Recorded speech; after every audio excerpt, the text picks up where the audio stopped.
Prime Minister and I have just finished a very productive meeting, and the Prime Minister, I know you've got to get up to Capitol Hill very soon and to address the joint session of Congress.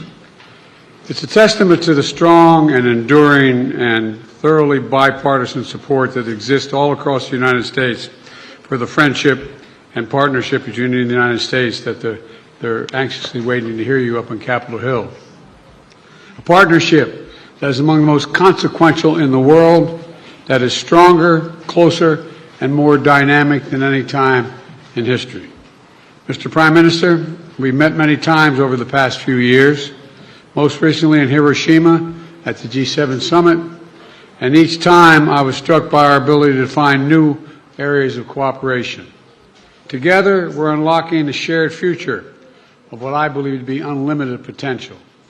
And with this visit, we're demonstrating once more how India and the United States are collaborating on nearly every human endeavor and delivering progress across the board. From designing new ways to diagnose and treat illnesses like cancer and diabetes, to collaborating on human spaceflight, including sending an Indian astronaut to the International Space Station in 2024, to accelerating the global clean energy transition and tackling the climate crisis we face, to harnessing our shared expertise on critical and emerging technologies like quantum computing and artificial intelligence, to ensuring they are not used as tools of misinformation and oppression. We are doubling down on our cooperation to secure our semiconductor supply chains, advancing Open RAN telecommunications networks, and growing our major defense partnership with the more joint exercises, more cooperation between our defense industries, and more consultation and coordination across all domains. Our economic relationship is booming. Trade between our countries has almost doubled over the past decade to more than $191 billion, supporting tens of thousands of good jobs in both India and the United States. Add to that, 1 million American jobs across 44 states will be supported by the purchase of more than 200 American-made Boeing aircraft by that Air India is announcing earlier this year. And with this visit, Indian firms are announcing more than $2 billion in new investments in manufacturing, solar in Colorado, steel in Ohio, and optic fiber in South Carolina, and much more. Further proof that America's manufacturing is back. We're expanding educational exchanges for our students, building on the record 125,000 student visas for Indians to study in the United States we issued last year, and opening new consulates that's going to make it easier for our people to travel, work, and collaborate together. On the issues that matter most and that will define the future, our nations look to one another, including on critical regional and global issues. And today, we also talked about our shared efforts to mitigate the humanitarian tragedies unleashed by Russia's brutal war in Ukraine and to defend the core principles of the UN Charter's sovereignty and territorial integrity. We discussed our work through the Quad and how India and the United States, together with Australia and Japan, can ensure the vital Indo-Pacific region remains free, open, prosperous, and secure. Through our new I2U2 grouping with Israel and the UAE, we're building regional connections to the Middle East and spurring science-based solutions to global challenges like food security and clean energy. And this year, under India's leadership of the G20, we're putting sustainable development at the center of the agenda. We're delivering meaningful action on low and middle-income nations, including multilateral development bank reform, debt relief, and building resilient and equitable health systems. The bottom line is simple. We want people everywhere to have the opportunity to live in dignity. And let me close with this. Indians and Americans are both peoples who innovate and create, turn obstacles into opportunities, who find strength in community and family. and to cherish freedom and celebrate the democratic values of universal human rights which face challenges around the world and in each of our countries, but which remain so vital to the success of each of our nations. Press freedom, religious freedom, tolerance, diversity. India now is the most populous country in the world. It's a democracy. We understand that it is the brilliance and the backbone of our people, as diverse and talents and traditions that make us strong as a nation. It's democracies that do that. We see that so clearly here in the United States, where a vibrant Indian American community of more than 4 million strong contributes every single day to the writing of the future of our nation. Indian Americans of every background and faith, representing the full diversity of India, are pursuing their American dream while maintaining deep connections for their Indian heritage and families. That makes us all stronger. That is a cornerstone of this essential partnership between India and the United States. And that is why I know the friendship between our nations is only going to grow as we face the future together. Mr. Prime Minister, the floor is yours.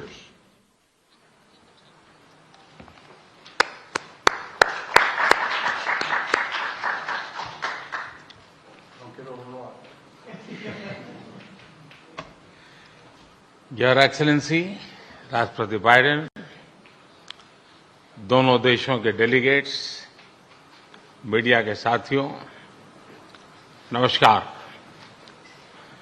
सबसे पहले मैं राष्ट्रपति Biden को उनके मित्रतापूर्ण शब्दों और Bharat America संबंधों के बारे में उनके सकारात्मक विचारों के लिए धन्यवाद देता हूं।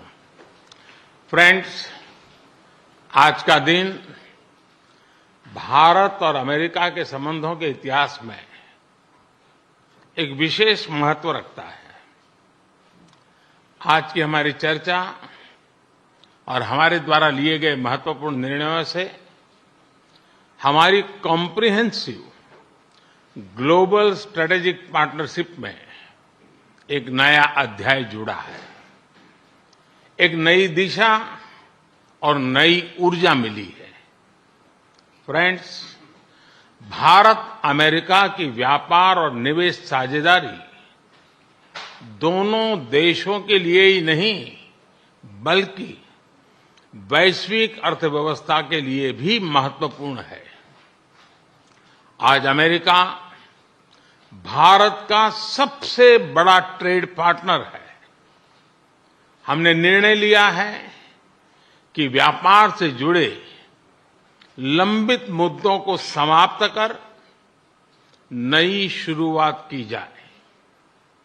आईसेट यानी initiative for critical and emerging technology हमारे तकनीकी सहयोग के महत्वपूर्ण फ्रेमवर्क के रूप में उभरा है। Artificial intelligence, semiconductors, space, quantum और टेलीकॉम जैसे क्षेत्रों में अपना सहयोग बढ़ाकर हम एक मजबूत और फ्यूचरिस्टिक साझेदारी की रचना कर रहे हैं। अमेरिका की माइक्रोन, गूगल तथा एप्लाइड मटेरियल जैसी कंपनियों द्वारा भारत में निवेश करने का निर्णय इस फ्यूचरिस्टिक साझेदारी का प्रतीक है। इस यात्रा के दौरान मुझे अमेरिका के कुछ अन्य सीईओज के साथ मुलाकात करने का भी अवसर मिला।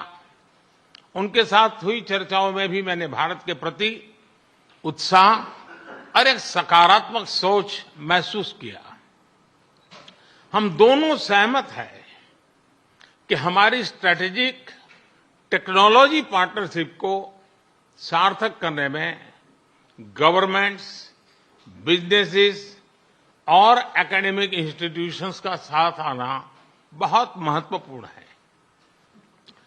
क्लीन एनर्जी ट्रांजिशन में भारत और अमेरिका के साझे विजन को इम्प्लीमेंट करने के लिए हमने कई महत्वपूर्ण इनिशिएटिव लिए हैं।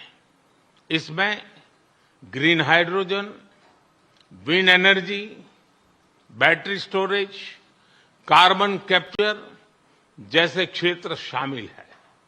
हमने यह भी निर्णय लिया कि वैश्विक अनिश्चितताओं के बीच भारत और अमेरिका ट्रस्टेड पार्टनर्स की तरह रिलायबल, सिक्योर और रेजिलिएंट ग्लोबल सप्लाई चेन और वैल्यू चेन तैयार करेंगे। भारत और अमेरिका के बीच करीबी रक्षा सहयोग हमारे आपसी विश्वास और साझा रणनीतिक प्राथमिकताओं का प्रतीक है। पुराने समय के बायर सेलर्स रिलेशनशिप पीछे छोड़कर आज हम ट्रांसफर ऑफ टेक्नोलॉजी, को डेवलपमेंट और को प्रोडक्शन की तरफ बढ़ चुके हैं।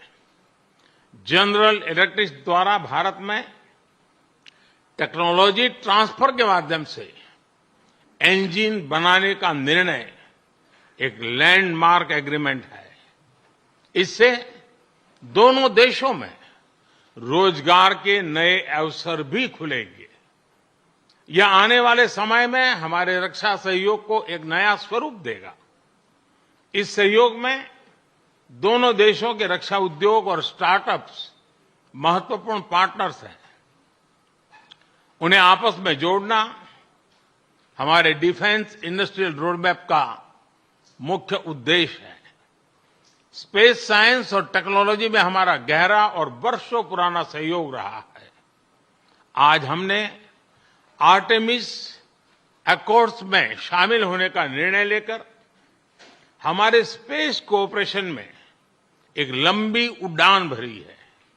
संक्षेप में कहूं तो भारत और अमेरिका की साझेदारी के लिए even sky is not the limit.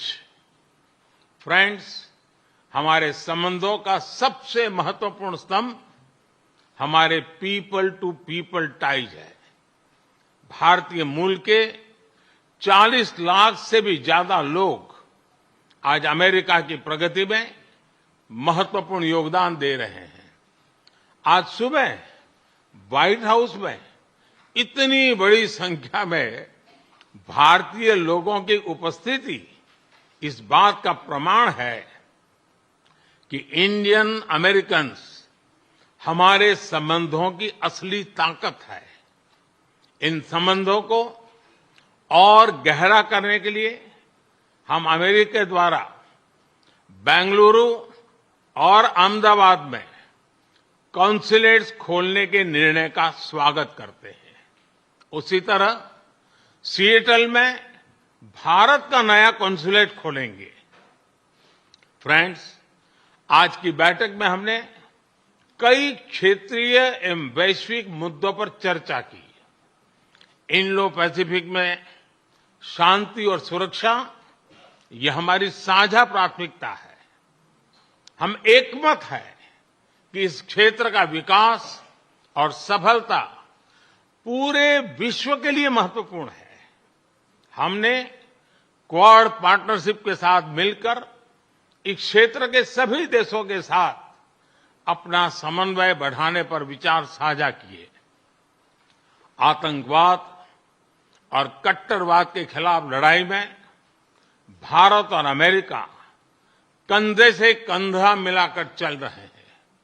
हम सहमत हैं कि क्रॉस बॉर्डर टेररिज्म को समाप्त करने के लिए ठोस कार्रवाई आवश्यक है।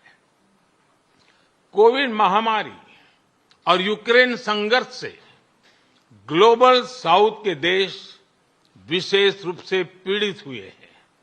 हमारा मत है कि इन समस्याओं के समाधान के लिए सभी देशों का एकजुट होना अनिवार्य है। यूक्रेन के घटनाक्रम के शुरुआत से ही भारत ने डायलॉग और डिप्लोमेसी के माध्यम से इस विवाद को सुलझाने पर जोर दिया है। हम शांति की बहाली के लिए हर संभव योगदान देने के लिए पूरी तरह से तैयार है। भारत की G20 की अध्यक्षता में हम one earth one family, one future, उस पर बल दे रहे हैं। ग्लोबल साउथ की प्राथमिकताओं को आवाज दे रहे हैं।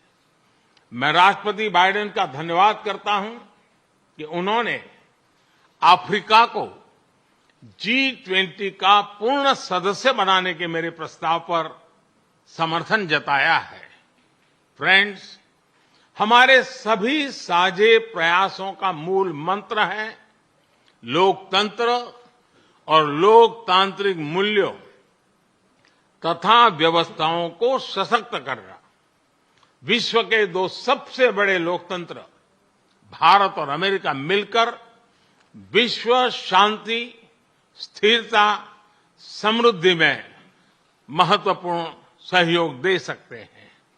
मुझे विश्वास है कि इन मूल्यों के आधार पर हम दोनों देशों के लोगों की ही नहीं बल्कि पूरे विश्व की अपेक्षाओं और आकांक्षाओं को पूरा कर सकेंगे। राष्ट्रपति बाइडेन, आज की उपयोगी चर्चा के लिए मैं आपका बहुत बहुत धन्यवाद करता हूं। इस वर्ष G20 समिट के दौरान आपका भारत में स्वागत करने के लिए भारत और मैं स्वयं भी बहुत ही उत्सुक है। और जैसा राष्ट्रपति जी ने कहा, हम लोगों को मुझे जाना है बाद में कांग्रेस को एड्रेस करने के लिए, और इसलिए ज्यादा अधिक समय न लेते हुए मैं मेरी बात को विराम देता हूं। मैं फिर एक बार राष्ट्रपति का बहुत बहुत धन्यवाद करता हूं।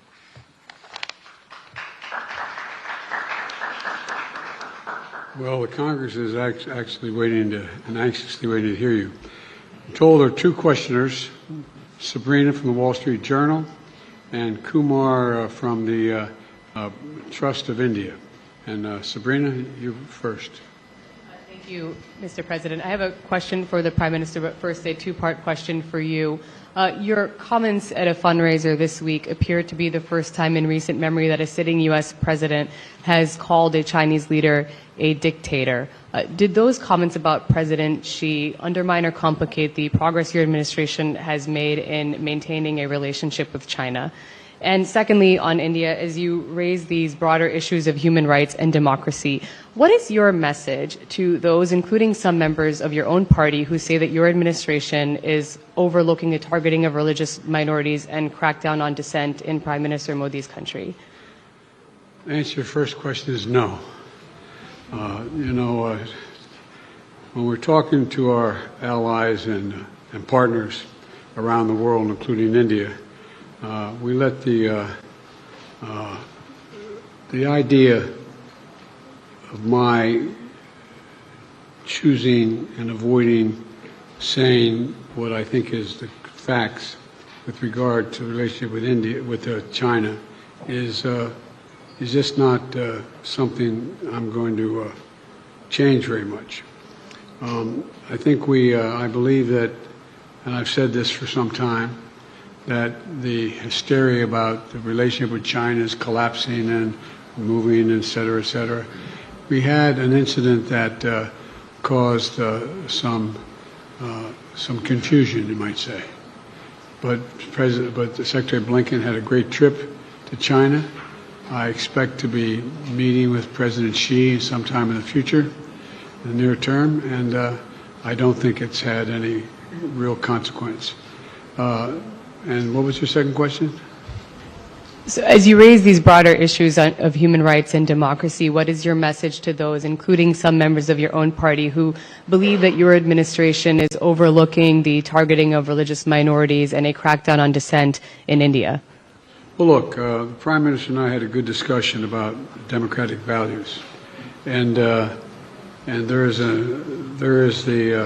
that's the nature of our relationship. We're straightforward with each other, and we respect each other. One of the fundamental reasons that I believe the U.S.-China relationship is not in the space it is in the U.S.-Indian relationship is that there's an overwhelming respect for each other because we're both democracies. And it's a common democratic character of both our countries and our people, our diversity, our culture, our open, tolerant, robust debate. and I believe that we believe in the dignity of every citizen. And it is in America's DNA, and I believe in India's DNA, that the whole world has a stake in our success, both of us, in maintaining our democracies, makes us appealing partners, and enables us to expand democratic institutions around the world. And I believe this, and I still believe this. Mr. Prime Minister, India has long prided itself as the world's largest democracy, but there are many human rights groups who say that your government has discriminated against religious minorities and sought to silence its critics. As you stand here in the east room of the White House, where so many world leaders have made commitments to protecting democracy, what steps are you and your government willing to take to improve the rights of Muslims and other minorities in your country and to uphold free speech?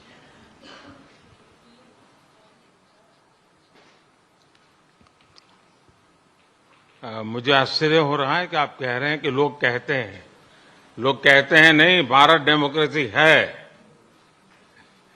और जैसा राष्ट्रपति Biden ने कहा, भारत और America दोनों के DNA में लोकतंत्र है।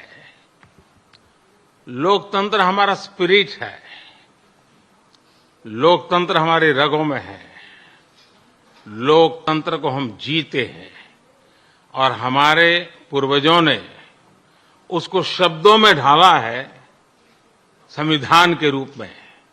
और हमारी सरकार लोकतंत्र के मूलभूत मूल्यों को आधार लेकर के बने हुए संविधान के आधार पर चलती है।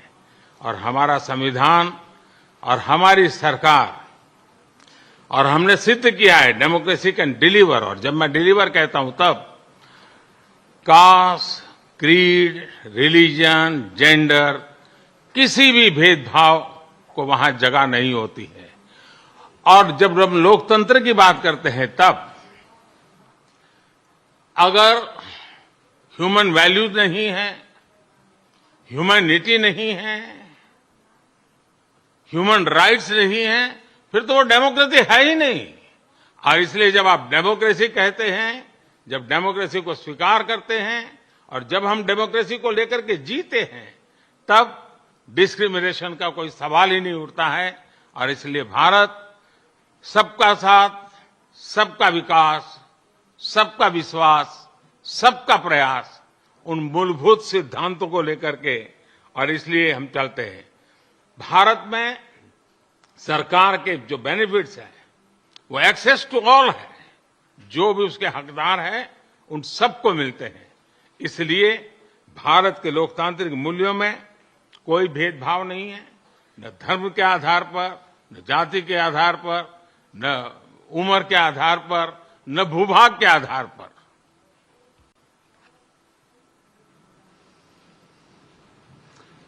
Kumar. Yeah, thanks a lot, sir. Sir, my question is on the issue of climate change. Both countries have spoken strongly about the need to tackle the climate change, but there is a view.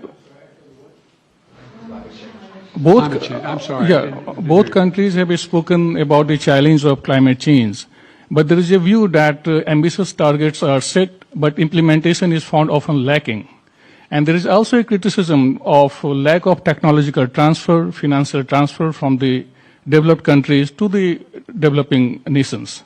How do you both leaders see the way ahead on this pressing issue? Well, first of all, I think it is the existential threat to humanity, climate change. It's the most serious problem we face as human beings. We have to keep it below 1.5 degrees Celsius. We've made enormous progress here in the United States on dealing with this issue by doing three things. Number one, by insisting that we move every one of our industries into a position where they can take advantage of cheaper and more extensive and more available renewable energy, whether it's solar or wind or hydrogen and green hydrogen. There's a whole range of things we've been working on. In addition to that, we find ourselves in a position that what we've done is that we have significantly reduced for example, I made a commitment that we are going to make sure that by 2030, 30% of all our land and sea and oceans were in conservation, could not be developed. We're well on our way to doing that, and that's also absorbing carbon from the air as a consequence of that because of the conservation. We are in a position as well, but we have provided for significant increase in funding for a whole range of issues, but not just for the United States, but for the rest of the world. For example, we're working with the G7 to provide for infrastructure work for dealing with global warming on the continent of Africa. In Angola, building the largest solar project, moving ourselves, having railway to go all the way across the southern two-thirds, from the Atlantic Ocean to the Indian Ocean in Africa, to be able to transport and do it cheaper and do it with less, how can I say it, less carbon emissions. We're trying to work with other countries to maintain their carbon sinks so they don't have to develop them like we did in causing pollution, and we're trying to figure out how to work out to pay them not to develop certain areas like the Amazon and Brazil. But there's a lot of technology that's available that we're sharing and we share with one another. We've learned how to do solar energy, which is considerably cheaper than it is for fossil fuels. The same way dealing with not just solar, but dealing with wind. And so there's a lot of technology that we've developed, and we're well on our way, I think, to meeting the commitment we made that we made in Paris. And we're prepared to share all of that with India that has a desire to do the same.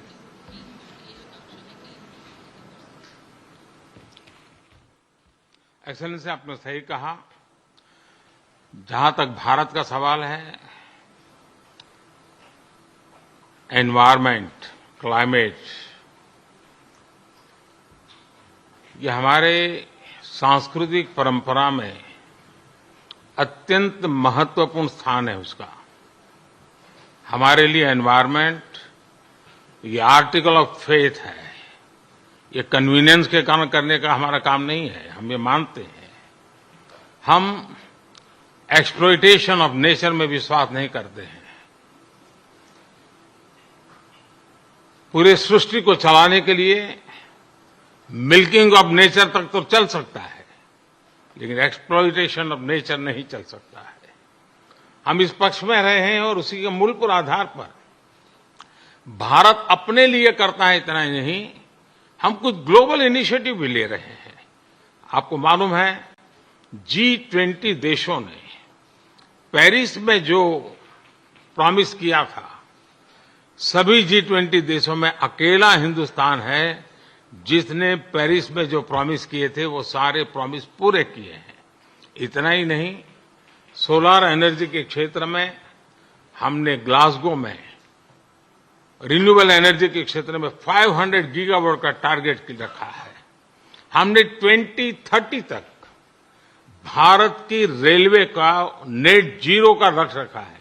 और भारत की railway कहने के बाद आपको उसका scale पता होना चाहिए। भारत की रेलवे का मतलब है कि हर दिन मेरे यहां रेल के डिब्बे में पूरा ऑस्ट्रेलिया होता है।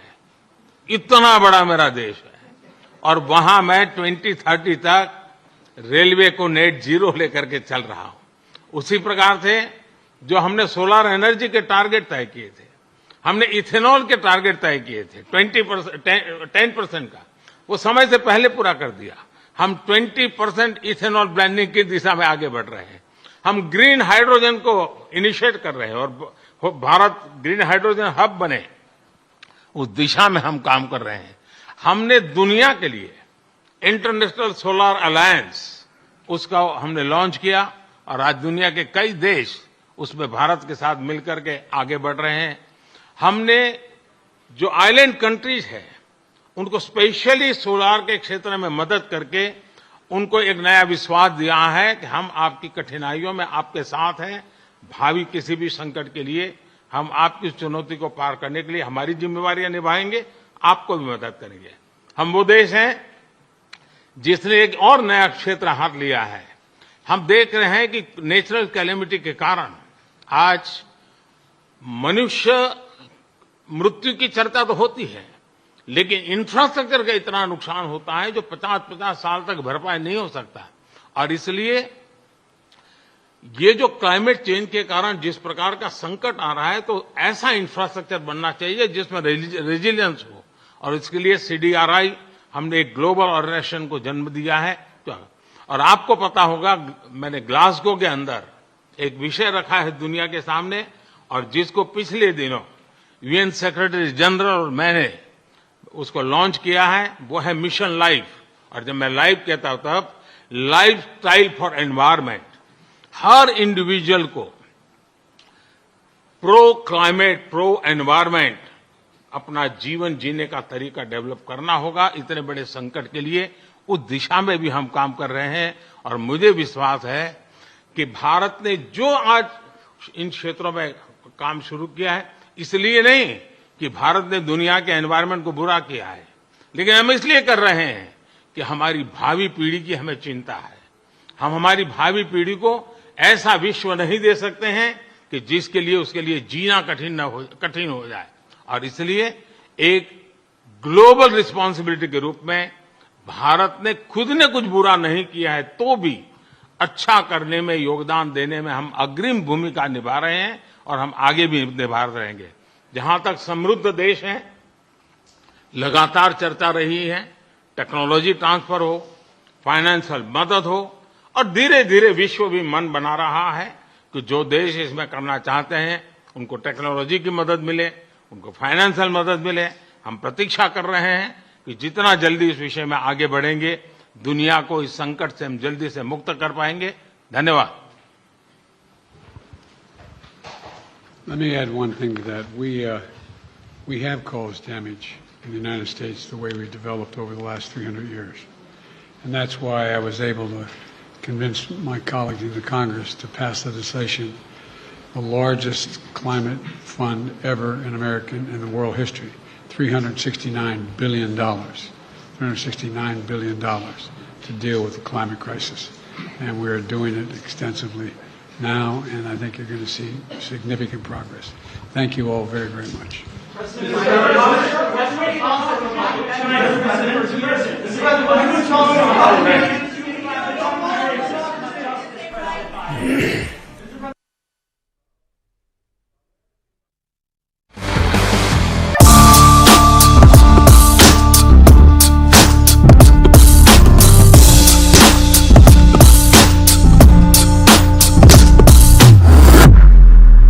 इंजीनियरिंग कर रहे हैं, जो कि सभी लोग कर रहे हैं। Coaching is now starting from grade 3, 4, 5, 6.